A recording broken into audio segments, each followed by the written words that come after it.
Friends చూస్తున్నారు కదా 32 density foam వాడుతున్నాము. ఇది కస్టమర్ రిక్వైర్మెంట్ బట్టి వాడుతున్నాము. 32 అంటే 32 వాడతాము, అలాగే 40 అంటే 40 వాడతాము. అది కూడా బ్రాండెడ్ వాడతాం. చూస్తున్నారు కదా సెన్ఫ్లెక్స్ ప్రీమియం 32 డెన్సిటీ 10 years వారంటీ. సెన్ఫ్లెక్స్ అంటే ఎవరు సెంచరీ వాళ్ళదా మేడం కంపెనీది? అవునండి, సెంచరీ వాళ్ళదే సెన్ఫ్లెక్స్ 10 years వారంటీ ఉంది ఫోమ్ కి.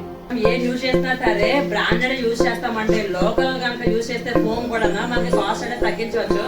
కానీ మనం ఏం యూజ్ చేస్తాం, ఎందుకంటే లోకల్ ఫోమ్ యూజ్ చేయడం వల్ల సోఫాలు అనేవి తొందరగా పాడైపోతాయి.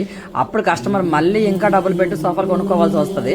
కస్టమర్ కి నష్టం కలగకూడదు అని చెప్పి మనమైతే గనక సోఫా ఫోమ్ అనేది హై క్వాలిటీ యూజ్ చేయడం జరుగుతుంది. ఇది సెంచరీ కంపెనీ వాళ్ళది. సెంచరీ యూజ్ చేస్తాము, అలాగే స్లీపర్ కూడా యూజ్ చేస్తాము. ఏదంటే బ్రాండ్ ఫోమ్ యూజ్ చేస్తాము. అందుకే మన కస్టమర్స్ అందరూ కూడా మనల్ని నమ్మి వస్తున్నారు. అందరూ చుట్టూ అంటారు, కానీ ఎలా నమ్మాలి? బ్రాండెడ్. మీకు ఆల్రెడీ చూపించాను కదా మనం ఏ బ్రాండ్ వాడుతున్నాము అనేది, దాన్ని బట్టి ఉంటుంది లైఫ్ అనేది.